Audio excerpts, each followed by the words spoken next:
Hi everyone, আমার নাম সৌরভ রায়। কিংবদন্তি চ্যানেলে আপনাদের সকলকে স্বাগতম। কিংবদন্তি চ্যানেলে আজ আপনারা শুনতে চলেছেন লেখক অমিত কুণ্ডুর কলমে অপরাধ দমনের চেষ্টায় এসটিএফ বাহিনী।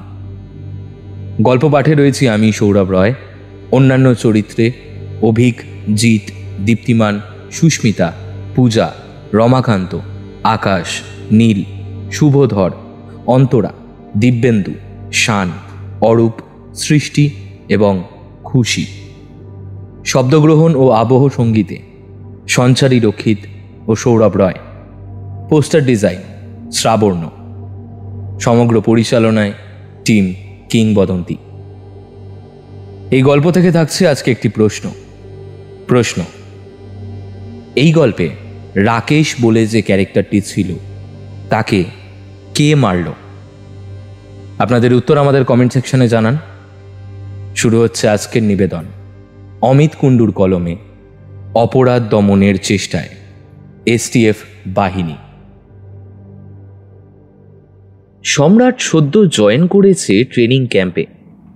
নতুন জায়গা, নতুন পরিবেশ আর অজানা এক দায়িত্বের উত্তেজনায় তার ভেতরটা অদ্ভুতভাবে কাঁপছে। সম্রাটের মতোই আরও কিছু ছেলে মেয়ে এসছে। কেউ সদ্য চাকরিতে যোগ দিয়েছে, কেউ বা আগে থেকেই পুলিশের বিভিন্ন বিভাগে কাজ করছে। কিন্তু আজ তারা সবাই একত্রিত হয়েছে নতুন কিছু শেখার জন্য, একটা বিশেষ মিশনের জন্য। তাদের সবাইকে একটা বড় ঘরে বসানো হয়েছে। ঘরটি বেশ আলোকিত ও গোছানো।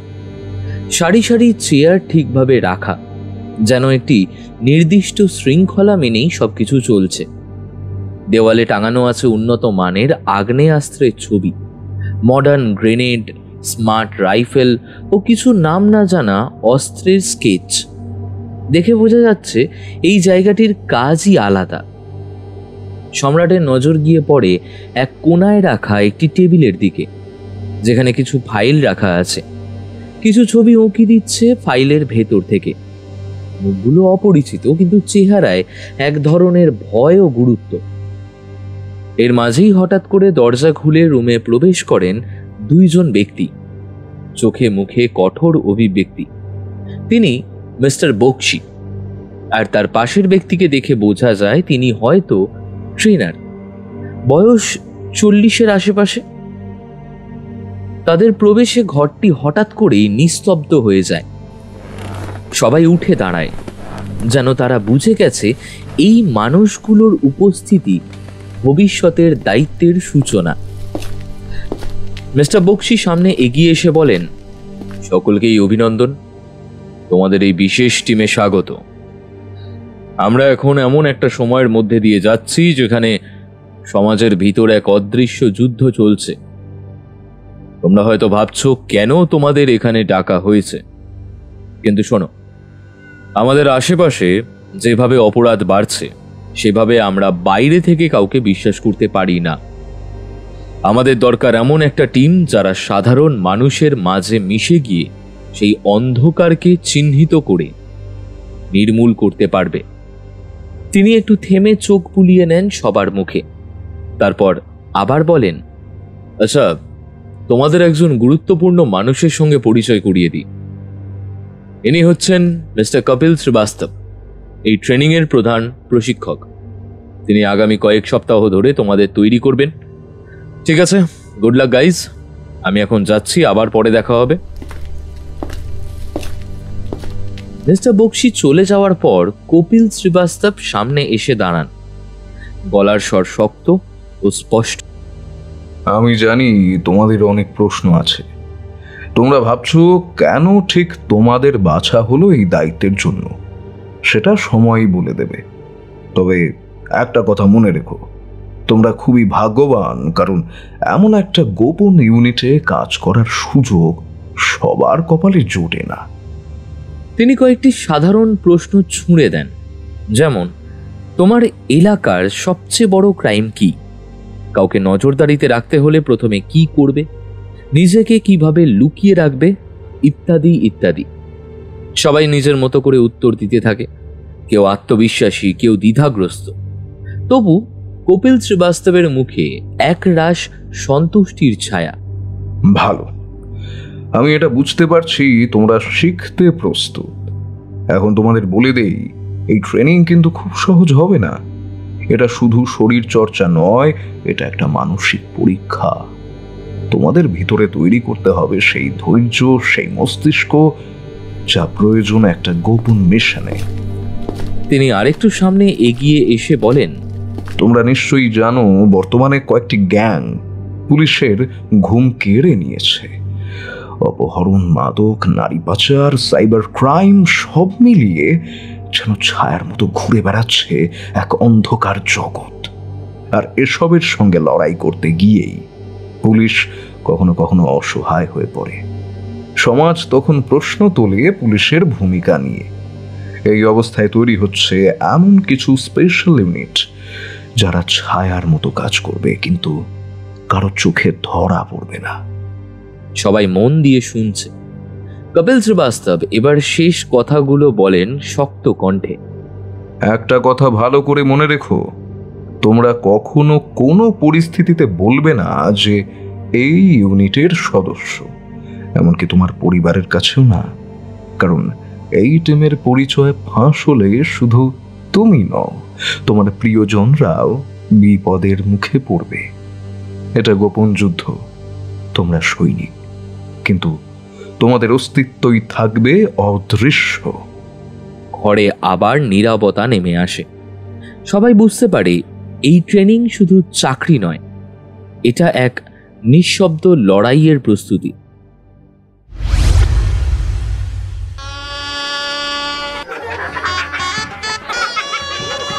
চৌধুরী বাড়িতে আজ সাজো সাজো রব। আলোর ঝলকানি, অতিথিদের গুঞ্জন, রান্নার সুগন্ধ মিলে যেন এক প্রাণবন্ধ উৎসবের আবহ। আজ সৌমেন চৌধুরীর একমাত্র মেয়ের গায়ে হলুদের অনুষ্ঠান। বাড়ির প্রতিটি কোণে খুশির ঢেউ। এমন সময় বাড়ির সামনের প্যান্ডেল চেক করতে এসে ডেকোরেটর সংস্থার ম্যানেজার সৌমেন বাবুর সামনে এসে দাঁড়ালো। দাদা, আপনি যে চেকটা দিয়েছিলেন সেটা বাউন্স হয়েছে।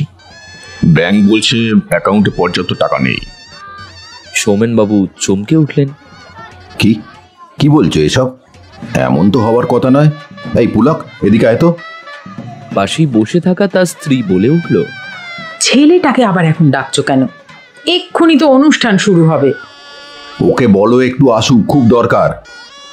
পুলক এসে দাঁড়াতেই সৌমেন বাবু বললেন, এই দেখ তো, ডেকোরেটর বলছে চেকটা বাউন্স হয়েছে। বাবা, এই একটু আগে ক্যাটারারও ফোন করেছিল, ওনার চেকটাও বাউন্স হয়েছে। আমি ভাবছি ব্যাংকে ফোন করি। চিন্তিত মুখে সৌমেন বাবু বললেন, এই তো কিছুদিন আগে অ্যাকাউন্টে 5 লাখ টাকা রেখেছি, হঠাৎ সব গেল কোথায়? ব্যাংকে ফোন করার পর যে তথ্য পাওয়া গেল তাতে সবাই চমকে উঠল। ব্যাংক ম্যানেজার জানালেন, সৌমেন বাবুর অ্যাকাউন্ট থেকে কদিন আগেই 3 লাখ টাকা তোলা হয়েছে। কিন্তু আমি তো কাউকে চেক দিইনি। এই রে, আমার সর্বনাশ হয়ে গেল।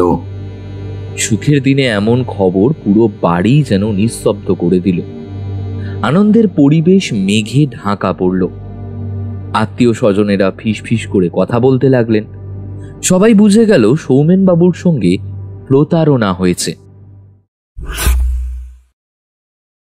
বিখ্যাত কাপড় ব্যবসায়ী বুদ্ধদেব বাবু কয়েকদিন ধরেই অস্থির হয়ে আছেন। তার আচরণে একটা ভয়ের ছায়া। ছোটখাটো ব্যাপারেও চমকে উঠছেন তিনি। স্ত্রী রত্না বলল, কি হয়েছে তোমার বলো তো? সকালে তোমায় বারবার ডাকছি, শুনতে পাচ্ছ না? না না, মানে সত্যি শুনিনি, বুঝলে। আমি আমি ঠিক আছি, অসুবিধা নেই। একটু ওই দোকানে টেনশন নিয়েছিলাম আর কি। এমন সময় তার ফোনটা বেজে উঠল। স্ক্রিনে অচেনা নাম্বার দেখে গলা শুকিয়ে গেল তার। ফোনটা না তুলে সাইলেন্টে দিলেন। কিছুক্ষণ পর আবার সেই নাম্বার থেকে কল এলো। এবার ফোনটা কেটে দিয়ে ব্লক করে দিলেন। তারপরেই হোয়াটসঅ্যাপে একটি আলাদা নাম্বার থেকে মেসেজ এলো। মেসেজে লেখা, ভেবে দেখেছেন? এভাবে চুপ করে থাকলে কিন্তু কিচ্ছু হবে না। 2 লাখ টাকা না দিলে আপনার এই সমস্ত ভিডিও আমি পাবলিক করে দেবো, বুঝলেন? তাই চুপচাপ যা বলছি সেটাই করুন, বুঝলেন? এসব দেখে বুদ্ধবাবুর মাথা ঘুরতে লাগলো, মুখ ফ্যাকাশে, গলা শুকনো হয়ে গেল। তার স্ত্রী আবার ডাকলো, কি হলোটা কি? চাটা তো ঠান্ডা হয়ে গেল, এসো। শোনো না, বলছি তুমি খেয়ে নাও, বুঝলে? আমার শরীরটা ঠিক ভালো লাগছে না, একটু গড়িয়ে নি বরং। হ্যাঁ, রুমে গিয়ে দরজা বন্ধ করে বুদ্ধদেব বাবু সেই নাম্বারে কল করলেন। তিনি শুনলেন আপনার ডায়াল করা নাম্বারটি ভুল। হঠাৎই আরেকটা নতুন নাম্বার থেকে ফোন এলো। তিনি ফোন তুলতেই ওপাশ থেকে গলা ভেসে এলো, হ্যালো, তা কি খবর বুদ্ধদেব বাবু? আমাকে চিনতে পারছেন নিশ্চয়ই? আচ্ছা, নাম্বারখানা ব্লক করলে কি আপনি বেঁচে যাবেন ভাবছেন? হ্যাঁ, আমার হাত থেকে আপনার রক্ষে নেই, বুঝলেন? ও আপনি দেখুন, আমি কিন্তু সত্যি বলছি, মানে আমি বুঝতে পারিনি যে আপনি ফোন করেছিলেন। আমি শুধু একটা কথাই বলছি, আমার টাকা চাই, না হলে আপনার সব কুকীর্তির যেসব ছবি আছে আমার কাছে, ওগুলো ভাইরাল করতে আমার খুব বেশি সময় লাগবে না বুদ্ধদেব বাবু। আশা করছি বুঝতে পারছেন। তাই ভালোই আমি যা বলছি সেটা চটপট করে ফেলুন, বুঝলেন? তাতে আখেরে আপনারই ভালো। প্লিজ প্লিজ দয়া করে আমাকে একটু সময় দিন, আমি চেষ্টা করছি, আমি আপ্রাণ চেষ্টা করছি টাকাটা ম্যানেজ করার, আমি একদমই চেষ্টা করছি। না না না না না, আর তো সময় দেওয়া যাবে না আপনাকে। কালকের মধ্যে পুরো টাকাটা আমার চাই। কালকের মধ্যে যদি টাকা না আসে তাহলে আপনার দোকানের সামনে ও বাড়ির পাড়ায় 8 থেকে 80 ছোট থেকে বড় সবাই জানবে আপনি কেমন লোক। সেটা আশা করছি ভালো হবে না। তাই যত তাড়াতাড়ি সম্ভব চটপট আমাকে টাকাগুলো দিয়ে দিন। আশা করছি বুঝতে পারছেন। না না, প্লিজ প্লিজ, আমি কাউকে বলিনি, আমি পুলিশের কাছেও যাইনি, আমাকে আমাকে আমাকে একটুখানি সময় দিন। ভালো ভালো ভালো ভালো ভালো কাজটাই করেছেন আপনি, তাতে আপনার বাঁচার রাস্তাটুকুই খোলা আছে। আচ্ছা, এখন রাখছি, কাল কথা হবে। আর আমি যা যা বললাম সেগুলো একটু মাথায় রাখবেন, বুঝলেন? তাতে আপনারই ভালো। রাখছি। বুদ্ধদেব বাবু বিছানায় ধপ করে বসে পড়লেন। তিনি জানেন এই বিপদের মূলে তার দুর্বলতা রয়েছে। দোকানে আসা সুন্দরী মহিলাদের সঙ্গে গল্পের ছলে সখ্যতা করতেন এবং অনেকের অজান্তেই ভিডিও তুলে রাখতেন নিজের মোবাইলে। সেই সবই ছিল তার অ্যান্ড্রয়েড ফোনে। কয়েক সপ্তাহ আগে ফোনটা হারিয়ে যায়, কিন্তু এত গোপন তথ্য থাকার পরেও লজ্জায় বা ভয় তিনি পুলিশের কাছে যাননি। এখন সেই ভুলের মাসুল দিচ্ছেন ব্ল্যাকমেলিংয়ের মাধ্যমে। 2 লাখ টাকা না দিলে ছবি ভাইরাল করার হুমকি। নিজের সম্মান, সংসার, ব্যবসা সব যেন হুমকির মুখে। বাইরে তখন সূর্য ডুবছে। সৌমেনবাবুর বাড়ির আলো কমে এসেছে। আনন্দের মাঝে ভয়ে এসে বাসা বেঁধেছে। আর অন্যদিকে বুদ্ধদেববাবু নিজেই নিজের ছায়ার ফাঁদে বন্দী হয়ে পড়েছেন। এসটিএফ এর লড়াই চলছে নিঃশব্দে, অদৃশ্য অস্ত্রের মতো গোপনে। বাইরে থেকে হয়তো কেউই টের পায় না, কিন্তু ভেতরে চলছে এক অসীম প্রতিরোধ। দলটির সদস্যরা দিন রাত এক করে কাজ করছে, তবুও অপরাধ থেমে নেই। শেষ 1 মাসে একের পর এক ব্যাংক জালিয়াতির খবরে কেঁপে উঠেছে গোটা রাজ্য। এখনো পর্যন্ত 20 জনের বেশি মানুষের ব্যাংক অ্যাকাউন্ট থেকে টাকা হাফিজ হয়ে গেছে। কেউ জানে না কে, কখন, কোথা থেকে এই আক্রমণ চালাচ্ছে। বি বক্সি চাপা কণ্ঠে বললেন, সতর্ক থাকো।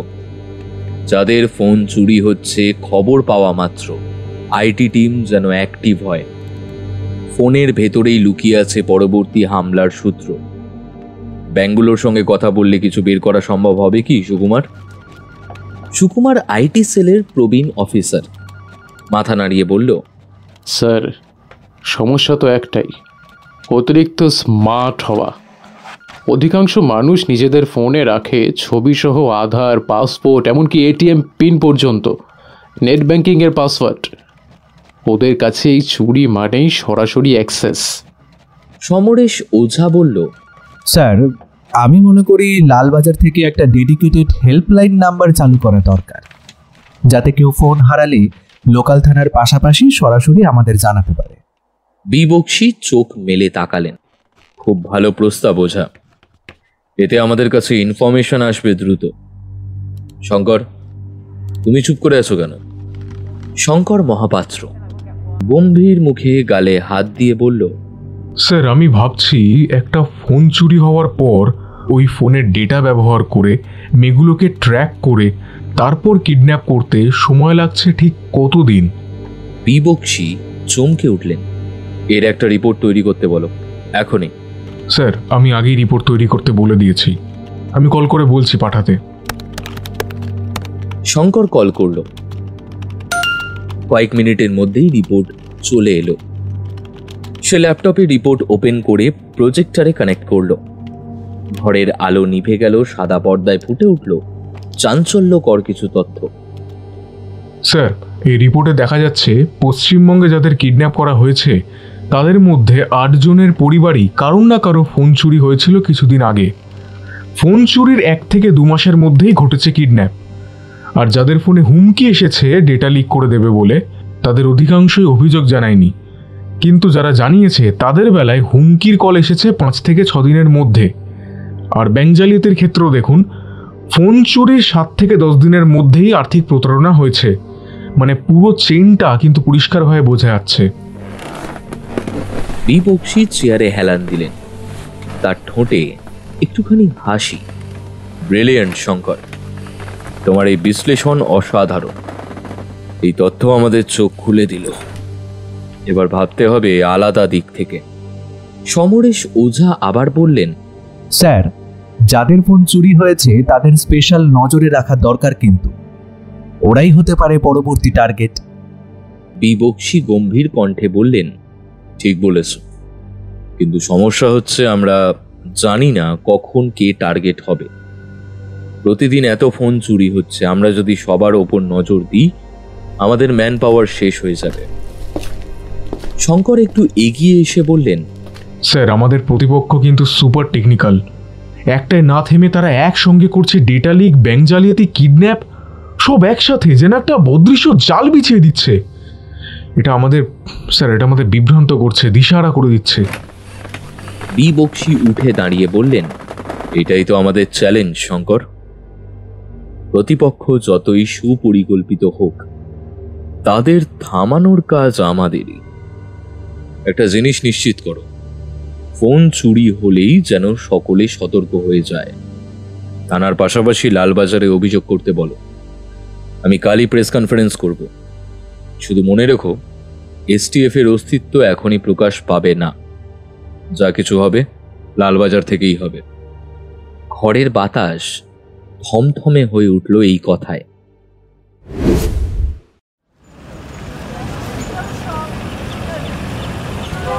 কলেজ শেষে বাড়ি ফেরার জন্য দাঁড়িয়ে আছে মৌমিতা। আজ আবার সেই পুরনো ঘটনা। আগের বাসটা ঠিক চোখের সামনে দিয়ে চলে গেল, আর পরেরটা আসতে এখনো 20 মিনিট বাকি। গ্রীষ্মের নরম আলোয় চারপাশ ঝিমিয়ে পড়েছে। হঠাৎ সে লক্ষ্য করল কিছুটা দূরে দাঁড়িয়ে আছে একজন সুদর্শন পুরুষ। চোখে সানগ্লাস, পায়ে বুট, পরনে ট্রাউজার আর ফিটিং শার্ট। লোকটি বারবার এদিক ওদিক তাকাচ্ছে, যেন কিছু খুঁজছে।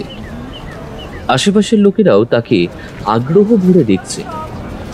মৌমিতা মুখ ঘুরিয়ে নিল। বাবার উপদেশ মনে পড়ে গেল। অচেনা কেউ কথা বললে একটু সাবধানে থাকিস, হ্যাঁ? এই শহরে কিছুই তো বলা যায় না, ফোন চুরি, মেয়েদের কিডন্যাপ, সবই তো হচ্ছে। ঠিক তখনই তার পাশ থেকে ভেসে এলো এক পুরুষালী কণ্ঠ। এক্সকিউজ মি, শুনছেন? মৌমিতা একটু চমকে তাকালো, দেখলো সেই দূরের লোকটি এসে ওর পাশে দাঁড়িয়েছে। আমাকে কিছু বলছেন? ইয়েস, আসলে আমার গাড়িটা একটু খারাপ হয়ে গেছে। আমি এই জায়গায় একদম নতুন। আচ্ছা, কাছাকাছি কোথাও গ্যারেজ আছে? দূরে দাঁড়িয়ে থাকা সাদা রঙের বাদামি গাড়িটার দিকে ইশারা করলো লোকটি। মৌমিতা এক ঝলক দেখে বলল, এখানে কাছাকাছি তেমন কিছু নেই। তারপর আর কিছু না বলে লোকটা চুপ করে গেল। বাবার কথাগুলো বারবার মনে পড়ছে। ভেতরে ভেতরে একটা ভয়, একটা সংশয় যেন মৌমিতাকে চুপ করিয়ে দিচ্ছে। লোকটি এবার হতাশ গলায় বলল, ও, আমার একটা জরুরি মিটিং ছিল, মিস হয়ে যাবে তাহলে। তাকে চিন্তিত মুখে এদিক ওদিক তাকাতে দেখে মৌমিতার একটু খারাপই লাগলো। তারপর নিজেকে সামলে নিয়ে বলল, দেখুন, আমি কিছু জানি না। আসলে আমি কয়েকজন মানুষকে জিজ্ঞেস করেছি, কেউ কিছুই বলতে পারলো না। সবাই যেন ভয়ে আছে। এখানকার মানুষ এত ভীত কেন? মৌমিতা একটু নিচু কণ্ঠে বলল, আসলে এখানে সম্প্রতি অনেক কিডন্যাপের ঘটনা ঘটছে, তাই সবাই সাবধানে থাকে। ও মাই গড, এবার বুঝলাম সবাই আমাকে এমন চোখে কেন দেখছে। কিন্তু আমাকে দেখে কি আপনি কিডন্যাপার ভাবছেন? না না, তবে এখন তো কেউ জানে না কে কোন রূপে আসে। লোকটি হালকা হেসে বলল, ওকে, সরি, আমি চলে যাচ্ছি। মৌমিতা এবার একটু নরম সুরে বলল, আসলে আপনি বিপদে আছেন বলেই কথা বললাম, নয়তো নয়। আমার এক কাকু গ্যারেজ চালান, দাঁড়ান আমি ফোন করি। প্লিজ, যদি পারেন তাহলে খুব ভালো হয়। মৌমিতা কাকুকে ফোন করে বিষয়টা বলল। কাকু একটু সময়ের মধ্যে আসবেন বললেন। মৌমিতা বলল, একদম চিন্তা করবেন না, কাকু আসছেন, কাকুর নম্বরটা নোট করে নিন। লোকটি নাম্বারটা নিল। তারপর কিছুটা স্বস্তির নিঃশ্বাস ফেলে বলল, ধন্যবাদ, অনেক উপকার করলেন। আসলে তখন থেকেই আপনি আপনি করছি, আপনার নামটাই তো জানা হলো না। নাম জেনে কোনো কাজ নেই। নাম না জানলে ডাকবো কেমন করে? সব পরিচয় জানতেই হবে। দেখুন, এই ছোট্ট পৃথিবীতে কে কখন কার কাজে আসে কেউ জানে না। আপনি আজ সাহায্য করলেন, হয়তো আমিও কখনো সাহায্য করতে পারি। আমার নাম মৌমিতা। আমি সার্থক চ্যাটার্জি। আপনার সঙ্গে কথা বলে ভালো লাগলো। আপনি কি স্টুডেন্ট? আবার এটাও জানতে হবে নাকি? নাম পর্যন্ত ঠিক ছিল, এত জানার দরকার নেই। সার্থক হেসে বলল, ওকে, বলতে হবে না। আসলে আপনার কথায় আগ্রহ পেয়েছি। আপনি এত স্বচ্ছভাবে কথা বললেন, মন ভালো হয়ে গেল। আপনি পড়েন কোথায়? আমি কলেজের 2য় বর্ষের ছাত্রী। তখনই বাসটা এসে দাঁড়ালো। ঠিক যেন ওদের কথার মাঝখানে ঢুকে পড়ল কোনো এক তৃতীয় ব্যক্তি। মৌমিতা বাসে বসলো। জানলার পাশে বসে মনে মনে ভাবল, অহেতুক ওনাকে অবিশ্বাস করে এমন রূঢ় ব্যবহার করলাম। লোকটাকে দেখি তো তেমন খারাপ লাগছে না। পরদিন একই সময় মৌমিতা দাঁড়িয়ে রয়েছে বাস স্ট্যান্ডে। কলেজ শেষ, বাস ধরবে। ঠিক এমন সময় সার্থকের গাড়িটা এসে দাঁড়ালো বাস স্ট্যান্ডে। কাঁচ খুলে সার্থক মৌমিতার উদ্দেশ্যে বলল, মৌমিতা, চিনতে পারছেন? কালকেই দেখা হয়েছিল আপনার সাথে। মৌমিতা সার্থককে চিনতে পারল। সে মুখে একটু হাসি নিয়ে বলল, আপনি এখানে? আসলে কালকে মিটিংয়ের পরে আর ফিরতে পারিনি, ওখানেই স্টে করে গিয়েছিলাম। আজকে এই এখন ফিরছি। বাহ, ভালোই হলো, দেখা হয়ে গেল। আপনি সোজা যাবেন তো? হ্যাঁ, বাসের সময় হয়ে এসছে। আরে চলে আসুন, আমি ওই দিক দিয়েই যাব, নামিয়ে দেব। না না, ঠিক আছে, আমি বাসে করে চলে যাব। বুঝতে পারছি, আমাকে কিডন্যাপার ভাবছেন। আরে এমন কিছু না। ইচ্ছে না থাকলেও মানবিকতার খাতিরে গাড়িতে উঠতে হলো। বাইরে যা গরম। গাড়িতে উঠেই এসির হাওয়াতে বেশ ভালো লাগছে। বেশ কিছুক্ষণ চুপ করে আছে দুজনেই। তারপর সার্থক বলল, কালকে আপনি আপনার কাকুর নাম্বার না দিলে খুব বিপদে পড়ে যেতাম। কিছুক্ষণ চুপ থেকে মৌমিতা বলল, আপনি কালকে বললেন যে এদিকের আপনি কিছুই চেনেন না, তাহলে কেমন করে রাস্তা চিনলেন? আসলে বর্তমানে গুগল ম্যাপ থাকলে আর কারোর কোনো রাস্তা চেনা বা অচেনা কোনোই ব্যাপার নয়। হ্যাঁ, এটা সঠিক বলেছেন। এখন তো যার কাছে ফোন আছে তারই যেমন সুবিধে আবার অসুবিধেও। আসলে এই ফোনটা নির্ভরশীলতা তৈরি করে দিয়েছে তো। আচ্ছা, আপনার ভবিষ্যৎ প্ল্যানিং কি? মৌমিতা জানলা দিয়ে বাইরে তাকিয়ে বলল, আমি নিজে কিছু করতে চাই। ইচ্ছে আছে মেকআপ আর্টিস্ট হব। আমার সাজাতে খুব ভালো লাগে। আমি মেকআপ আর্টিস্টের কোর্স করছি। সার্থক চোখ বড় বড় করে বলল, সিরিয়াসলি? বাহ, বেশ। আমি প্রফেশনাল ফটোগ্রাফি করি, মুম্বাইয়ে মডেলদের শ্যুট করি। মৌমিতা কিছুটা অবাক হয়ে বলল, ও তাই বুঝি? আপনি তো তাহলে খুব বড় মানুষ। এই নিন আমার ভিজিটিং কার্ড। যদি কখনো কোনো দরকার হয় দ্বিধা না নিয়ে যোগাযোগ করবেন। কলকাতা মুম্বাইয়ে আমার বেশ ভালোই যোগাযোগ আছে। অবশ্যই, মনে রাখবো। মৌমিতা কার্ডটা নিয়ে কিছুক্ষণ তাকিয়ে দেখল। সে ধীরে ধীরে সার্থকের দেওয়া কার্ডটা ঘুরিয়ে দেখছে। তাতে সার্থকের নাম, ফোন নাম্বার আর সার্থক চ্যাটার্জি, মুম্বাই ফ্যাশন ফটোগ্রাফার লেখা। কার্ডটা সে ধীরে সুস্থে নিজের ব্যাগে রেখে দিল। সার্থক ধীরে বলে উঠল, আর একটা অনুরোধ, নাম্বারটা কাউকে দেবেন না, নয়তো বিরক্ত করবে। না না, নিশ্চিন্ত থাকুন, কাউকে বলল না। কথা বলতে বলতে কখন যে মৌমিতা তার বাড়ির কাছে চলে এলো সে নিজেই বুঝতে পারল না। গাড়ি থেকে নেমে মৌমিতা বাড়ির উদ্দেশ্যে চলে গেল। রাকেশ সিং নামটা এসটিএফ এর নজরে আগেই এসছিল। তার ওপর অনেকদিন ধরেই নজর রাখা হচ্ছিল। একদিন অবশেষে নির্দিষ্ট পরিকল্পনা মাফিক এসটিএফ সদস্যরা তাকে ধরে ফেলে। প্রথমে কিছু না বললেও পরে পুলিশের সাহায্য করতে সম্মত হয় সে। জবানবন্দিতে রাকেশ জানায়, আমার কাজ ছিল বিভিন্ন জায়গা থেকে সময় সময় ফোন কালেক্ট করা। আমার কাছে নির্দেশ ছিল কোনো বেচাল দেখলেই গুলি করতে হবে। আমি একজন এজেন্ট মাত্র। কার নির্দেশে কাজ করতাম সত্যি জানি না। দাদা বলে একজন ছিল, ওর নির্দেশে চলতাম। তবে মনে হয় দাদাও এই পুরো চেনের মাথা নয়। এসটিএফ তখন জানতে চায় এই দাদাটা কে।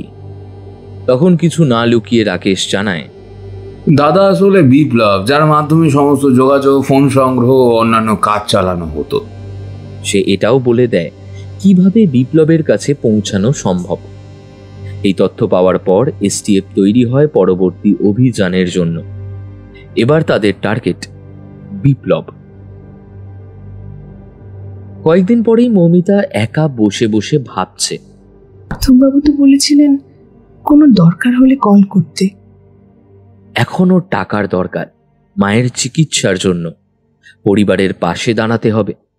কয়েকদিন আগেই বাবার ফোন চুরি হয়েছে, টাকার জন্য সেটাও কিনতে পারছে না। যদি কিছু করতে পারি তাহলে বাবাকে একটা নতুন ফোন আর মায়ের চিকিৎসা ও পরিবারের পাশেও থাকা যাবে। তবে বাড়ির কাউকে কিচ্ছু বলা যাবে না। এই ভেবেই ব্যাগ থেকে কার্ডটা বের করে সেই নাম্বার দেখে কল করবে ভেবেও কল করলো না। এরপরে নাম্বারটা সেভ করে দেখল না, এতে হোয়াটসঅ্যাপ নেই। তাই বাধ্য হয়ে টেক্সট মেসেজ করলো, হ্যালো, কেমন আছেন সার্থকবাবু?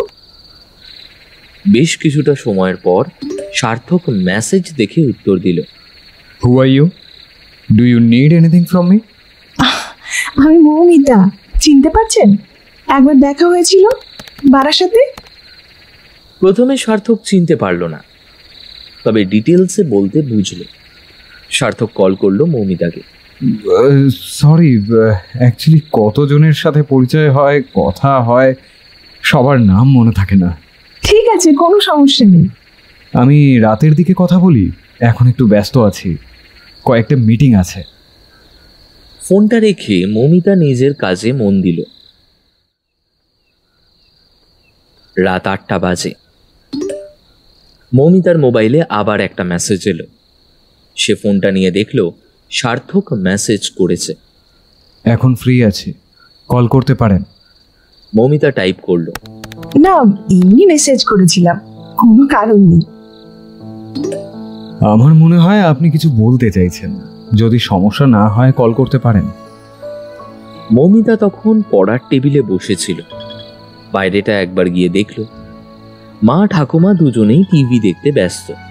বাবা এখনো অফিস থেকে ফেরেনি। সে সতর্কভাবে দরজাটা বন্ধ করে এসে নাম্বারটা ডায়াল করলো। ওপাশ থেকে সার্থক বলল, কেমন আছেন? ভালো আছি, আপনি কেমন আছেন? আমি ভালো আছি, তবে কাজের একটু চাপ। কয়েকটা বলিউড মডেলের শ্যুট করতে হচ্ছে সময় নিয়ে। আচ্ছা, আপনি কত বড় মনের মানুষ, এত ভালো কাজ করেন তবু অহংকার নেই? দেখুন, মানুষের অহংকার করার মতো কিছুই নেই। সে যা অর্জন করে সেটা কর্মের জন্যই। আপনি তো বেশ সুন্দর কথা বলেন। সবার সাথে কি এমন করে গল্প করেন? সত্যি বলতে না, আসলে আপনাকে যখন প্রথম দেখেছিলাম আর কথা বলেছিলাম তখন ভালো লেগেছিল। আমি আশা করিনি আপনি আমার সাথে যোগাযোগ করবেন। মৌমিতা কিছুটা লজ্জাই পেল। আসলে মৌমিতাকে দেখতে সুন্দর। কলেজের ছেলেরা ওর ওপর ফিদা।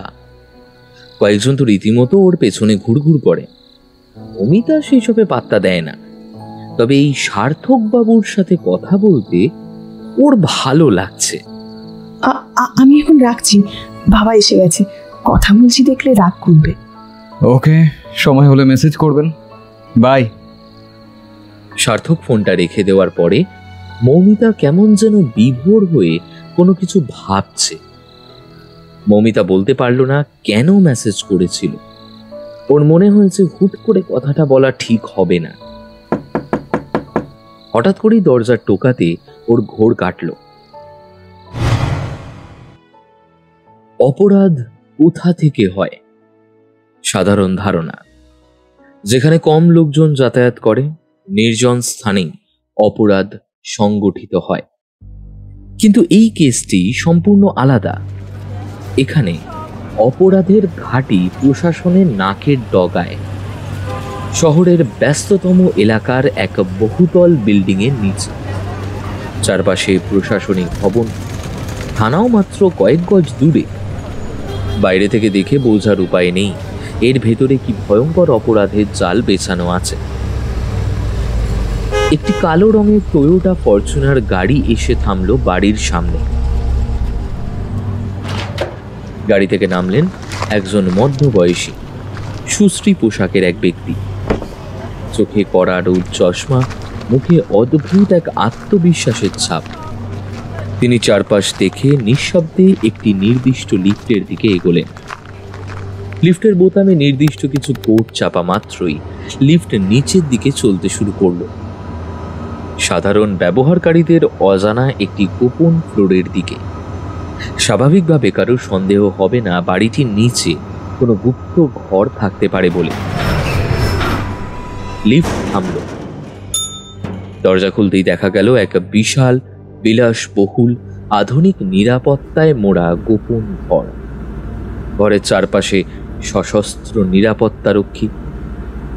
এ জায়গায় ভুল করে কেউ ঢুকলে আর ফিরে যাওয়ার সুযোগ নেই। ঘরটি যেন কোনো আন্তর্জাতিক অপরাধ চক্রের সদর দপ্তর। এই গুপ্ত ঘরটিতে বেশ আধুনিক কাঠামো ব্যবহার করা হয়েছে, যার জন্য কয়েকজন থাকলেও কোনো রকম অক্সিজেনের ঘাটতি হবে না। চেনা মানুষ দেখে প্রহরীরা সকলেই স্যালিউট ঠুকল। লোকটি একটি রুমের দরজা খুলে ভেতরে ঢুকে গেল। রুমটির মধ্যে রয়েছে pre encrypted super fast network, high end computer, কয়েকটি আধুনিক কম্পিউটার, বড় বড় স্টোরেজ সিস্টেম যার মধ্যে কয়েক লক্ষ ডাটা থাকতে পারে, আধুনিক ও উন্নত ধরনের recovery system, superfast net connection ও সুরক্ষা বলয় যুক্ত যোগাযোগ ব্যবস্থা। আর এই কাজ করার জন্য সাইবার হ্যাকিংয়ের দক্ষ তরুণ হ্যাকারদের দল, যাদের ট্র্যাক রেকর্ড ভয়ঙ্কর। তবে এরা সমাজের বুক ফাটিয়ে ঘুরে বেড়ায়। কেউ জানতেও পারে না এদের আসল কাজ কি। এই ঘরে প্রবেশ করেই ওই ব্যক্তি গিয়ে বসলেন একটি কালো চামড়ার সোফায়। সঙ্গে সঙ্গে একটি দরজা খুলে বেরিয়ে এলেন আরেকজন। নাম ভীম রাও, ভীমরাও একজন প্রাক্তন সাইবার নিরাপত্তা বিশেষজ্ঞ।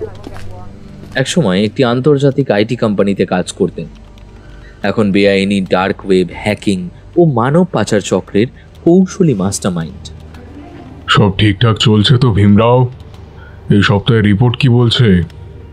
আমাদের এজেন্টদের পারফরমেন্স? চিন্তা নেই স্যার, টার্গেট ডেটা এজেন্টদের দেওয়া হয়ে গেছে। নতুন কিছু মেয়েকে ফাঁদে ফেলার পরিকল্পনাও রেডি। আর রিপোর্ট অনুযায়ী প্রায় কয়েক কোটি টাকার অনলাইন স্ক্যামও সফল হয়েছে। পুলিশের অ্যাক্টিভিটি কেমন? আমাদের কেউ ধরা পড়েছে? পুলিশ নিজেদের মতো কাজ করছে। যারা অযোগ্য ছিঁচকে চোর তারা ধরা পড়ছে। আমাদের ঠিকানার ধারে কাছেও কেউ আসেনি। বাহ, বেশ বেশ, কিন্তু সতর্ক হও ভীমরাও। আমি জানি পুলিশ চুপচাপ থাকলেও কাজ থেমে নেই। পুলিশ এত সহজে চুপ থাকবে না। আমরা অলরেডি কয়েক কোটি টাকা প্রতারণা করে ফেলেছি, তার উপরে কয়েকটা মেয়েও কিডন্যাপ করেছি। পুলিশের কথা বাদ দিই, মুম্বাই দিল্লির মতো জায়গা থেকে বুক ফুলিয়ে ঘুরে এলাম, কি করতে পারলো? আরে এরা সাংবাদিক, কনফারেন্স আর নেতা মন্ত্রীদের নিয়েই ব্যস্ত, কিছু করতে পারবে না। বেশি কনফিডেন্স ভালো না। আচ্ছা, আমাদের কতজন এজেন্ট কাজ করছে? কেন বলুন তো? আচ্ছা, ওদের সবাই বিশ্বাসযোগ্য তো? দেখুন, ওদের নিয়েই চলতে হবে, তাই ওদের অবিশ্বাস করলে হবে না। তাছাড়া ধরা পড়লেও সমস্যা নেই, পুলিশ আপনার পা আমাদের এই ঠিকানার টিকিটুকুও খুঁজে পাবে না। না না না, আমি ঠিক মানতে পারছি না। পুলিশ এতদিনেও তেমন কোনো স্টেপ নিচ্ছে না কেন? তুমি একটা কাজ করো, আজই সব এজেন্ট আর তাদের সহকারীদের ফোন ট্র্যাকিং শুরু করে দাও। আমার মন বলছে কিছু একটা হচ্ছে ভেতর ভেতর। ঠিক আছে স্যার, আমি আজ রাতেই ট্র্যাকিং সিস্টেম চালু করছি। যে কোনো ডেটা বা সন্দেহজনক অ্যাক্টিভিটি আমি নিজেই মনিটর করব। আমাদের আগের লটের মেয়েগুলো সব ঠিকঠাক পৌঁছে গেছে। এখন নতুন করে জাল ফেলে দাও, আবার অর্ডার এসে গেছে। আমি অলরেডি টার্গেটের ডেটা দিয়ে দিয়েছি আমাদের এজেন্টদের। আশা করি এই মাসের মধ্যেই আবার নতুন পাখির গন্ধ পাবেন। বেশ বেশ, আর আমি যা বললাম মাথায় রেখো কথাটা, একজনও যেন বাদ না যায়। প্রয়োজনে যে কারো ফোন ট্র্যাক করতে পারো, আমি অনুমতি দিয়ে দিচ্ছি। ব্যক্তিটি আর অপেক্ষা না করেই বাইরে চলে গেলেন। এই চক্রটি বহু শহরে ছড়িয়ে রয়েছে। এরা মূলত দুই ধরনের অপরাধে জড়িত: cyber scam, fixing, OTP hacking, bank fraud, মানব পাচার, দরিদ্র পরিবারের মেয়েদের প্রতারণার ফাঁদে ফেলে পাচার। এই মূল এজেন্টরাও সমাজে সজ্জন, শিক্ষিত মুখোশ পরে ঘুরে বেড়ায়। মৌমিতা এবং সার্থক, ওরা দুজনে বন্ধু হয়ে গেছে। একদিন সার্থক ওকে ফোনে বলল, বলছি দেখা করলে হয়তো। মৌমিতা কখনো একা একা কারোর সাথে দেখা করতে যায়নি।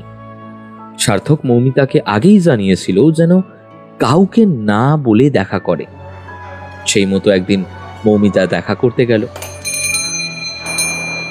কফি শপে বসে আছে পাশাপাশি তারা। একজন এসে 2 কাপ কফি দিয়ে গেল। দুজনের কফি খাওয়া হলে তারা এখন এসে বসেছে একটা পার্কে। তুমি জানো, আমি তোমার জন্য মুম্বাই থেকে কালকেই এলাম। সত্যি? এই দেখো, মিথ্যে কেন বলবো? আমি তোমাকে এই কদিন খুব মিস করেছি। মৌমিতা একটু লজ্জা পেল, সে চুপ করে আছে। সার্থক বলল, দাঁড়াও, আমি তোমাকে আমার কতগুলো কাজের ছবি দেখাই। এটা বলে সার্থক ওর পকেট থেকে মোবাইল বের করে কিছু ছবি দেখালো। ছবিগুলো কয়েকটা মডেলের, তাদের সাথে সার্থকের সেলফি। এইসব মডেলদের ছবি মৌমিতা ফোনে দেখেছে। কেমন লাগলো ছবিগুলো? দারুণ। মুম্বাই শহরে দেশের বিভিন্ন জায়গা থেকে নবাগত তরুণ তরুণী আসে। সকলেই চায় অভিনয় শিখবে। তখন তাদের বিভিন্ন রকম ছবি তুলতে হয়, আর সেইগুলো পাঠাতে হয় ওই প্রোডাকশন হাউসে। সিলেক্ট হলে তারপরে ইন্টারভিউ হয়। তোমাকে খুব মিষ্টি লাগছে। আমি তোমার কতগুলো ছবি তুলতে পারি? মৌমিতা প্রথমে আপত্তি করলেও পরে ছবি তুলতে রাজি হয়। সার্থক নিজের ফোন নিয়ে রেডি মৌমিতার ছবি তোলার জন্য। মৌমিতা বাধ্য মেয়ের মতো সার্থক যেমন বলছে তেমন করে পোজ দিচ্ছে। দাঁড়াও, আমি যেমন বলছি তেমন করে দাঁড়াবে। এই বলছি, এই যে চুলটা একটু সামনে নাও। ছবি তোলার সময় সার্থক বিভিন্ন পোজ দেখানোর সময় কেমন করে যায় দুজনে কাছাকাছি চলে গেছে, মমিতা সেটা বুঝতে পারে না। যখন বুঝলো তখন কিছুটা লজ্জা পেল।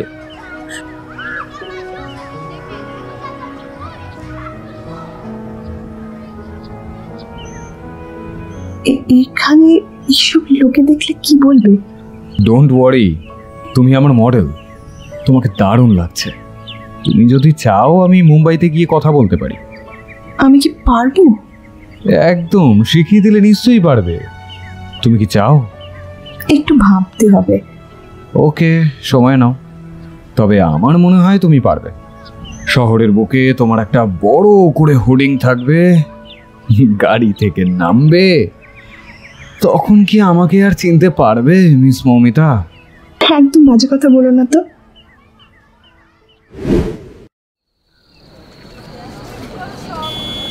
রাত 8টা। বিপ্লব বাইক নিয়ে এসে থামে একটি মদের দোকানের সামনে।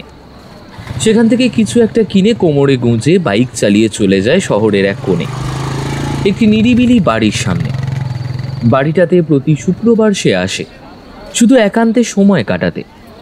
তার থেকে কিছুটা দূরে অন্ধকারে আড়ালে দাঁড়িয়ে আছে এসটিএফ অফিসার শঙ্কর মহাপাত্র। চোখে তার দৃঢ়তা।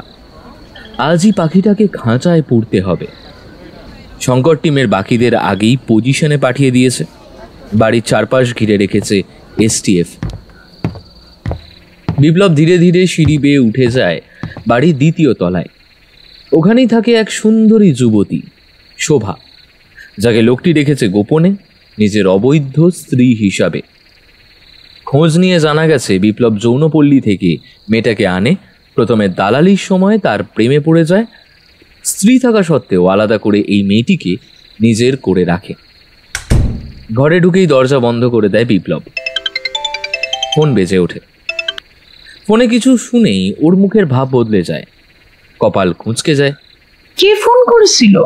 এমন আশঙ্কা, দরজা বন্ধ করছো কেন? প্রশ্ন করে শোভা। চুপ, একদম চুপ, একটাও শব্দ করবে না, গম্ভীর কণ্ঠে বলে বিপ্লব। কি হয়েছে তো বলো। আমার সাথে কেউ বেইমানি করেছে, আমি ওকে ছাড়বো না, কিছুতেই ছাড়বো না। আচ্ছা, এই দুদিনের মধ্যে কেউ এসেছিল?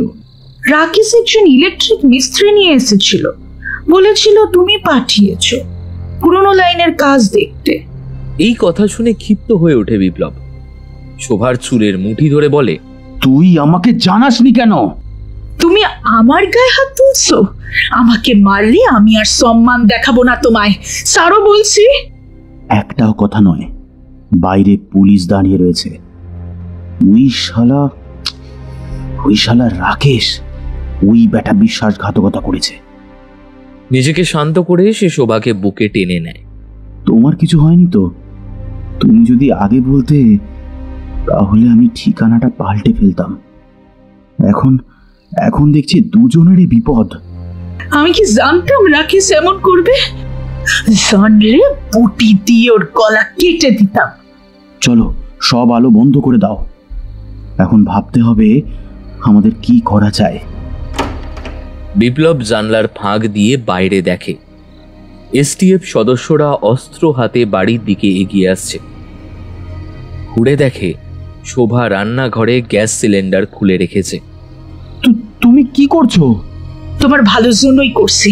আমি ঘরে আগুন লাগিয়ে চিৎকার করব, তখন তুমি ছাদের পাইপ ধরে নিচে নেমে লোকেদের ভিড়ে মিশে যাও। পালাতে পারবে? আমাকে এত ভালোবাসো তুমি? তারা একে অপরকে জড়িয়ে ধরে। পরিকল্পনা অনুযায়ী শোভা আগুন ধরায়। কয়েক মিনিটের মধ্যেই আগুন ছড়িয়ে পড়ে ঘরের চারিপাশে। শোভা চিৎকার করতে থাকে, আগুন আগুন, কেউ বাঁচাও, কেউ বাঁচাও আমায়, আগুন। শঙ্কর মহাপাত্রের দল স্তব্ধ হয়ে যায় এই অপ্রত্যাশিত ঘটনায়। এলাকার মানুষ ভিড় করে আসে, কেউ জল ঢালছে, কেউ চিৎকার করছে। এই বিশৃঙ্খলার মাঝেই বিপ্লব ছাদ দিয়ে নেমে লোকেদের ভিড়ে মিশে গিয়ে পালিয়ে যায়। ভীমরাও সেদিন রাতেই অনুমতি পেয়ে তড়িঘড়ি ট্র্যাকিং সিস্টেমে ঢুকে কোড চালু করল। এজেন্টদের location, call record, encrypted chat সব নজরদারি করার কাজ শুরু হয়ে গেল। একে একে সকলের রেকর্ড দেখতে শুরু করলো। কিন্তু ঠিক তখনই স্ক্রিনে একটা অদ্ভুত নোটিফিকেশন আসে, unknown access attempt detected, tracked from local IP. Bhimrao মুহূর্তে চমকে উঠলেন, তারপর নিজের মনে বললেন, তাহলে শুরু হয়ে গেছে খেলা। এই ধরনের মেসেজটি কিসের জন্য শো করছে সেটা দেখার জন্য আলাদা আলাদা করে বাছাই করতে গিয়েই রাকেশ সিং বলে একজন তালিকায় শো করছে দেখল। সে তৎক্ষণাৎ রাকেশ সিং এর হেড কে আছে সেটি বের করে অবাক হয়ে দেখল রাকেশ সিং কাজ করে বিপ্লব বলে একজন এজেন্টের হয়ে। সে আরেকটু বুঝতেই রাকেশের গতিবিধি ও ফোনে কি কথা হচ্ছে সেই দিকে আরো একটু ওঁত পেতে রইল। একদিন হঠাৎ করেই বাজারের মধ্যে থেকে রাকেশ সিংকে বন্দি করে নিয়ে আসা হলো। তার থেকেই খবর পাওয়া যায় পুলিশ আজকে বিপ্লবকে গ্রেপ্তার করার ছক করছে। বিপ্লবকে ফোন করে আগেই জানানো হয়েছিল যে আজকে ওকে পুলিশ গ্রেপ্তার করার ছক কষেছে। ওর সাথে যে প্রতারণা করেছে তাকে ধরা হয়েছে এটাও জানানো হয়।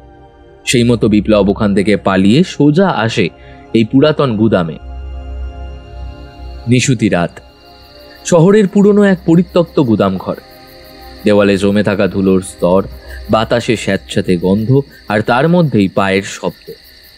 ধীরে ধীরে এগিয়ে আসছে বিপ্লব।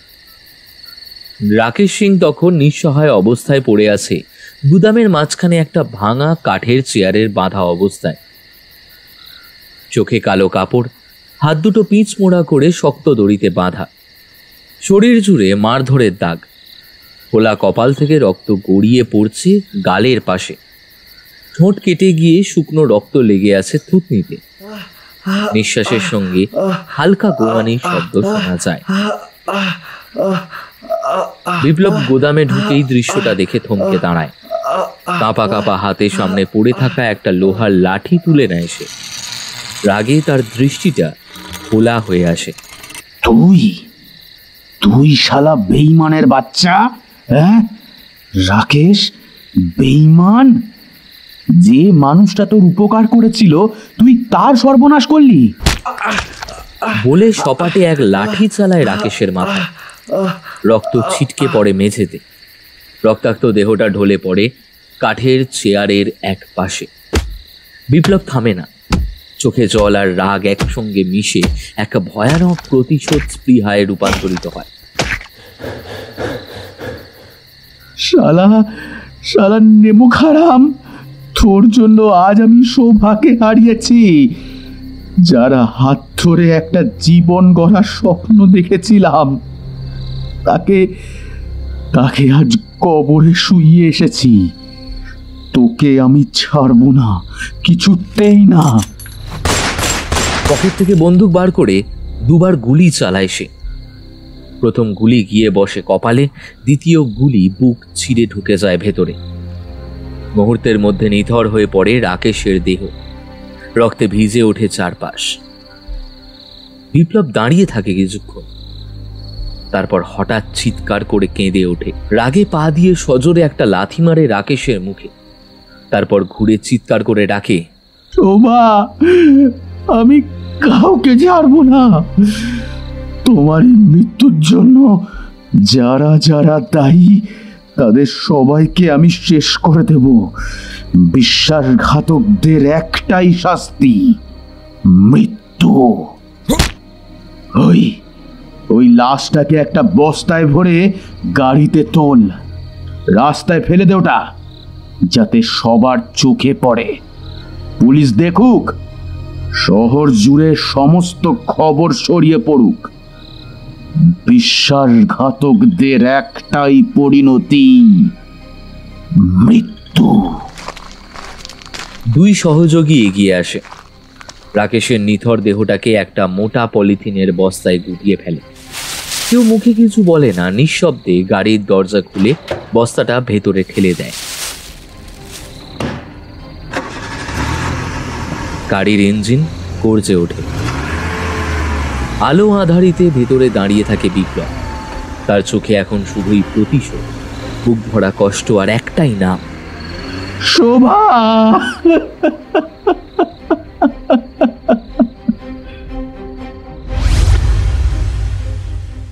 একজন এসটিএফ সদস্য হতাশ হয়ে বলে, স্যার, সব প্ল্যানিং তো ঠিকই ছিল, কিন্তু এই আগুনের ঘটনাটা ভাবতে পারিনি। শঙ্করের সহকর্মী মিস্টার বক্সি তার কাঁধে হাত রেখে বলেন, তোমরা চেষ্টা করেছিলে, আগুন লাগবে এটা কেউ জানতো না। আমি মেনে নিতে পারছি না স্যার, একটা মেয়েকে ব্যবহার করে পালিয়ে গেল, নিজের বাঁচার জন্য শোভাকে জ্যান্ত আগুনে ফেলে দিল। এরা সব পারে, এরা মানুষ নয়, শয়তান।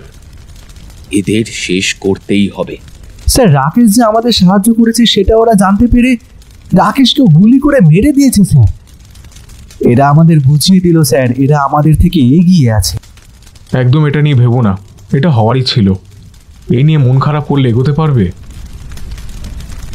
এসটিএফ এর চোখের সামনে থেকে এক ভয়ঙ্কর অপরাধী পালিয়ে গেল, তবে খেলা এখনো শেষ হয়নি। এই একটা ভুল হয়তো আরো অনেক সত্য উদ্ঘাটনের দ্বার খুলে দিতে পারে।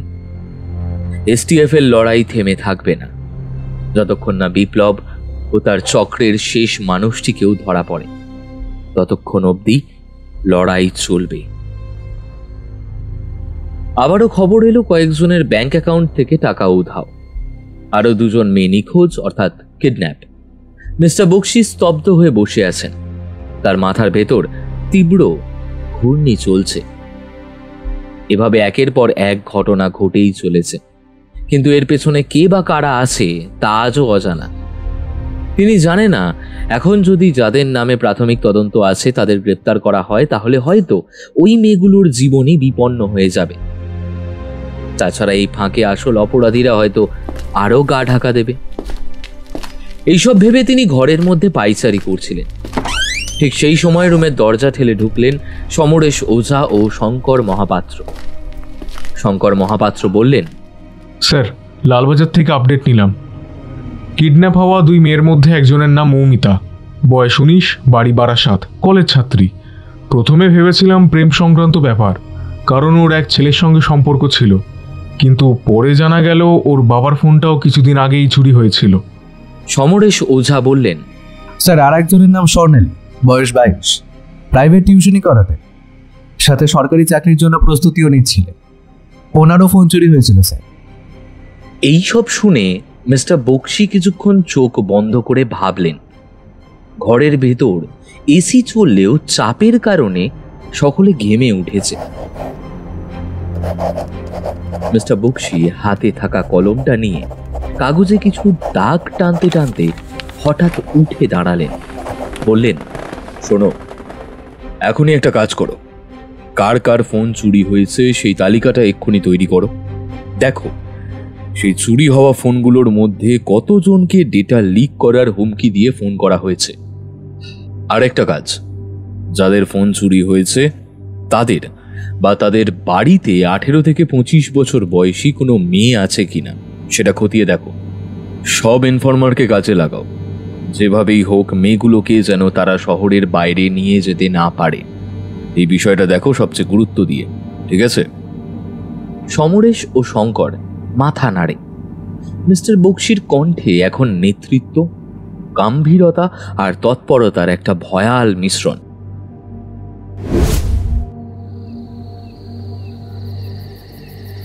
নিশুতি রাত, চারিদিকে নিস্তব্ধতা, যেন কোনো ভয়াল দুর্যোগের পূর্বাভাস দিচ্ছে। একটা স্যাঁতস্যাঁতে অন্ধকার ঘর, জানলা দরজা সব বন্ধ, শুধু ঘরের কোণে টিমটিমে একটা লাইট, সেটাও তখনও জ্বলে ওঠেনি। ঘরের মেঝেতে পড়ে আছে একটা যুবতী, মৌমিতা, অচৈতন্য, নিঃসার। তার চোখে শক্ত করে বাঁধা কালো কাপড় আর 2 হাত পেছন দিক দিয়ে মোটা দড়িতে জড়ানো। তার পরনে থাকা পোশাকের কিছুটা ধুলোয় মাখা। ক্লান্ত ও নড়াচড়াবিহীন দেহ তার দুর্বলতার নিদর্শন। মাঝে মাঝেই তার নিঃশ্বাস একটু গাঢ় হয়ে উঠছে, জ্ঞান ফিরছে ধীরে ধীরে। ঠিক এমন সময় একটা চাবির আওয়াজ। রুমের লোহার দরজার তালা খুলে ভেতরে প্রবেশ করে এক পুরুষ। বয়স আন্দাজে 35 থেকে 40, গায়ের রং চাপা, মুখে মোটা গোঁফ, চোখে হিংস্র দৃষ্টির দহন। তার পরনে একটি কালো রঙের হুডি ও জিন্স। তার উপস্থিতিতেই ঘরের নিস্তব্ধতা যেন আরো গভীর হয়। সে এগিয়ে এসে ঘরের সুইচটা চাপ দেয়। হালকা হলুদ আলোয় ঘরটা যেন বাস্তবতাকে প্রকাশ করতে শুরু করে। আলো জ্বলে উঠতেই বোঝা যায় রুমটা আসলে একটি পুরনো গুদাম ঘর। পলিথিন মোড়া কিছু বাক্স, একটি কাঠের চেয়ার আর ভাঙা টেবিল পড়ে রয়েছে পাশেই। পুরুষটি এগিয়ে যায় মেঝেতে পড়ে থাকা বোতলের দিকে। বোতল খুলে ঠান্ডা জল নিয়ে এক ঝাপটা ফেলে মৌমিতার মুখে। মৌমিতা ধীরে ধীরে চোখ কুঁচকে ওঠে, নিঃশ্বাস ভারী হতে থাকে, মাথার ভেতর যেন ঝাঁকুনি খাচ্ছে। হঠাৎই সে ঠকঠক করে কেঁপে ওঠে। জলের ছোঁয়ায় তার অজ্ঞানতা কিছুটা দূর হয়। সে অস্ফুটে বলে,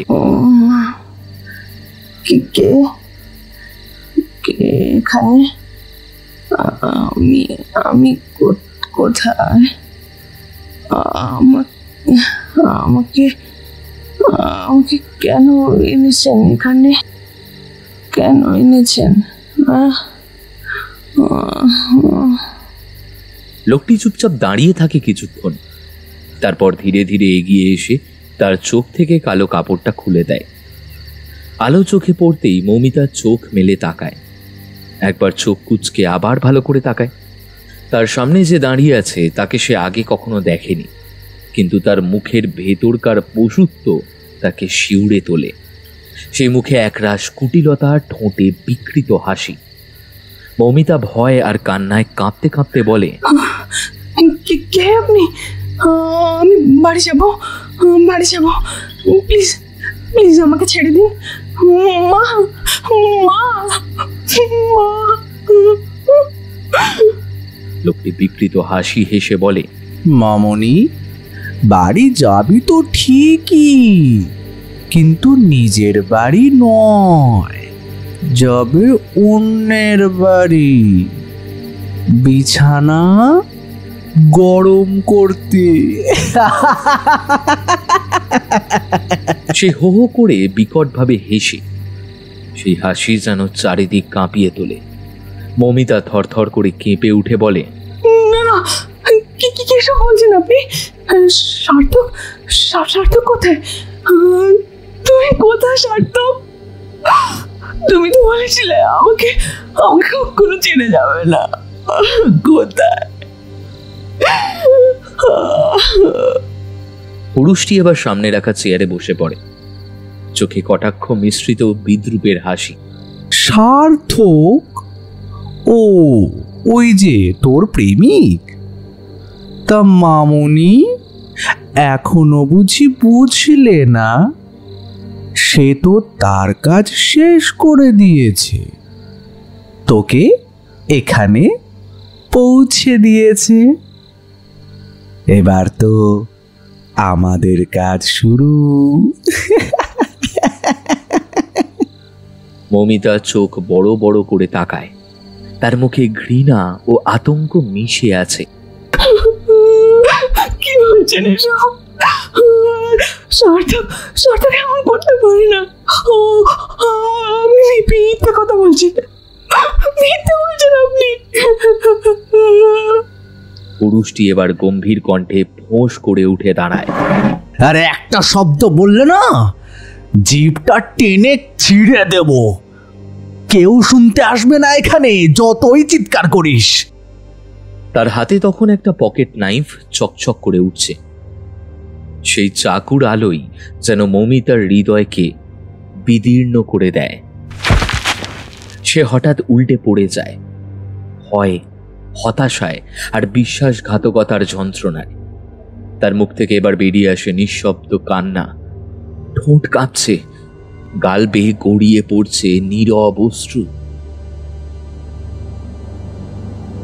মৌমিতাকে এখন রাখা হয়েছে একটি পুরনো পরিত্যক্ত কোল্ড স্টোরেজে, শহরের একটু বাইরে জনমানবহীন এক এলাকায়। একসময় এখানে ফল, মূল, দুধ সংরক্ষণ করা হতো। কিন্তু এখন সেই ঠান্ডা ঘরটি হয়ে উঠেছে এক ভয়ঙ্কর অপরাধের আতুর ঘর। দিনের বেলায় ঘন নীরবতা, আর রাত নামলেই গাড়ির শব্দ শোনা যায়। অজানা রহস্যময় গাড়ি আসে, থামে, আবার চলে যায়। বাইরের কোনো মানুষ কল্পনাও করতে পারে না এই নীরব দেওয়ালের ভেতরে কি অমানবিক কর্মকাণ্ড ঘটে চলেছে। এই গুদামের ভেতরে আলাদা আলাদা ছোট ছোট সেল বানানো হয়েছে। প্রত্যেকটিতে একটি করে খাট বা পাটাতন, একটা বালতি আর শক্ত লোহার দরজা। কোন সেলটিতে কারা আছে কেউ জানে না। দরজাগুলো সব বাইরে থেকে লক করা। মাঝে মাঝে ভেতর থেকে কান্নার শব্দ ভেসে আসে, আর দারোয়ানদের কণ্ঠে শোনা যায় গালিগালাজ। মৌমিতার পাশের সেলে আছে একজন নবাগত মেয়ে। অন্ধকারে তার চোখ খুলছে ধীরে ধীরে, মাথাটা ঝিমঝিম করছে, গলা শুকিয়ে কাঠ। তার মনে নেই সে কিভাবে এখানে এলো, কোথায় ছিল শেষবার। সব যেন একটা দুঃস্বপ্ন। তার জ্ঞান ফিরে আসছে ধীরে ধীরে, আর তার সঙ্গে বাড়ছে আতঙ্ক। সে বসার চেষ্টা করলো, কিন্তু সঙ্গে সঙ্গে বুঝতে পারল তার হাত পা শক্ত দড়িতে বাঁধা। বাঁধন এতটাই শক্ত যে একটু নড়ার চেষ্টা করতেই ব্যথা ছড়িয়ে পড়ে সারা শরীরে। মুখ ফাঁক করে সাহায্য চাইবার চেষ্টা করলো, কিন্তু গলা দিয়ে কোনো শব্দই বের হলো না। কিছুক্ষণ পর হঠাৎ করেই বাইরে থেকে কারোর পায়ের শব্দ পাওয়া গেল। ভারী বুট জুতোর ঠক ঠক শব্দ যেন মাটিকে কাঁপিয়ে দিচ্ছে। ভয় পাওয়ার মতোই শব্দ। মেয়েটি ভয় পেয়ে তাড়াতাড়ি আগের মতো শুয়ে পড়ল, শ্বাস ধরে রইল। দরজাটা খুলে একজন লোক ঢুকলো, হাতে একটা বড় টর্চ। চোখ দাঁড়ানো সেই আলোতে কিছুই দেখা যাচ্ছিল না। লোকটি ঘরে ঢুকে টেবিলের ওপর টর্চ রেখে বসলো ঠিক সামনে। লোকটি একটা হালকা হাসি দিয়ে বলল, আহা, বেশ ঘুমিয়েছো মনে হচ্ছে দিদিমণি। উঠে বসো, উঠে বসো। সময় এসেছে একটু গল্প করার, গল্প করতে হবে তো। সে ধীরে ধীরে জলের পাত্র থেকে হাত ভিজিয়ে জল ছিটিয়ে দিল মেয়েটির মুখে। মেয়েটি চোখ মেলে তাকালো, চোখে ভয়, আতঙ্ক এবং কিছুটা ঘৃণার ছায়া। লোকটি আবার বলল, দেখো, আমার উপর অর্ডার আছে যে তোমাকে খুব একটা কষ্ট না দিতে। যত্নের তো আর কোনো অভাব হবে না এখানে, তবে তুমি মুখ সামলে কথা বলবে, বুঝেছো? মেয়েটি ফিসফিস করে বলল, কেন কেন করছো সব? মেয়েদের এভাবে বন্দি করে রাখলে কি শান্তি পাওয়া যায়? হ্যাঁ, এখনো সময় আছে, থেমে যাও, কিন্তু থেমে যাও। লোকটির মুখ ঘন কালো অন্ধকারে আরো কঠিন হয়ে উঠল। দাঁতে দাঁত চেপে বলল, এই জালি, বেশি জ্ঞান দিতে এসো না, বেশি জ্ঞান দিতে এসো না। আমাদের নিয়ে ভাবার কোনো দরকার নেই। তোমরা যাই ভাবো না কেন, একদিন ঠিক ধরা পড়বে। পুলিশ তোমাদের বের করবেই। মেয়েটির কথায় লোকটি আরো চটে গেল। সে মেয়েটির চুলের মুঠি ধরে বলল, পুলিশ আমাদের কিচ্ছু করতে পারবে না, কিচ্ছু করতে পারবে না। জ্ঞান দিতে এসেছিস? হ্যাঁ, জ্ঞান দিতে আমাদের? আমরা কিন্তু এসব একেবারে সহ্য করবো না, বুঝলি? মুখটা বন্ধ রাখবি, না হলে খুব খারাপ হয়ে যাবে। ছাড় আমাকে, শয়তান! মেয়েদের সাথে তোদের যত রোয়াব, তাই না? ছাড়! আমি অনেকক্ষণ থেকে ভালো মুখে কথা বলছি, আর একটাও বেফাঁস শুনলে সালা চড়িয়ে গাল লাল করে দেবো, হারামজাদি, মাথায় থাকে যেন। মেয়েটির চোখে জল এলো, কিন্তু ভয় বা অনুনয়ের জন্য নয়, রাগে, ঘৃণায়। মেয়েটি হেসে উঠল, তারপরে শক্ত কণ্ঠে বলল, তোমাদের ঘরে কি মা বোন নেই? মেয়েদের শুধু ভোগের পণ্য ভাবো না? এই কথা বলেই মেয়েটি লোকটির মুখে থুতু ছুঁড়ে দিল। মুহূর্তেই লোকটির চোখে আগুন জ্বলে গেল। সে ডান হাতে মেয়েটির গালে এমন এক চড় মারল যে সোজা মেঝেতে পড়ে গেল মেয়েটি। ঠোঁট কেটে রক্ত পড়তে লাগলো, মাথাটা ঘুরতে লাগলো। লোকটি গর্জে উঠল, আর একটা শব্দ বললে জিভ কেটে দেবো এবার। এই মুখ দিয়ে আর কিচ্ছু বলতে পারবি না সালা কোনোদিন। মেয়েটি কোনো মতে মাথা তুলে বলল, তোর ভয় দেখানোতে আমি ভয় পাই না। আমার মতো মেয়েরা শেষ পর্যন্ত লড়াই করে যায়। আর মনে রাখিস, সত্যিকে চুপ করিয়ে রাখা যায় না। লোকটি কিছুক্ষণ চুপ করে রইল। তার চোখ দুটো লাল হয়ে উঠেছে, দাঁত কিরমির করছে। তারপর একটা অশ্লীল গালি দিয়ে দরজাটা ঠাস করে বন্ধ করে চলে গেল। ভেতরটা আবার নিঃশব্দ হয়ে গেল। ঘরের ভেতর অন্ধকার আর নিস্তব্ধতা আবার ফিরে এলো। কিন্তু সেই মেয়েটির মনে ভয় নয়, জেদ, রাগ আর প্রতিবাদের আগুন জ্বলছিল। শরীর দুর্বল হলেও মনের জোরে সে উঠে বসতে চেষ্টা করল। একটা চিন্তা তার মনে ঘুরপাক খাচ্ছিল, এই নরক থেকে পালাতে হবে। শুধু সে কেন, সবাইকে নিয়ে পালাতে হবে। যদি মরতে হয় লড়েই মরবে। সে জানতো বাইরে পুলিশ এখনো বুঝতে পারেনি মেয়েরা কোথায় আছে, কিন্তু তার আগে সময় খুবই কম। পাচারকারীরা যে কোনো দিন রাতের অন্ধকারে তাদের দেশের বাইরে পাঠিয়ে দেবে। এবার সময়ের সঙ্গে যুদ্ধ শুরু হলো। শুনছিলেন এতক্ষণ ধরে অমিত কুণ্ডুর কলমে এসটিএফ বাহিনী। কেমন লাগলো আজকের নিবেদন সেটা কমেন্ট সেকশনে জানাবেন। ভালো লাগলে অবশ্যই লাইক, কমেন্ট, শেয়ার এবং সাবস্ক্রাইব করতে ভুলবেন না। ফিরবে কিংবদন্তি নতুন একটি নিবেদনের সঙ্গে। ততক্ষণের জন্য ভালো থাকবেন, সুস্থ থাকবেন, গল্পে থাকবেন।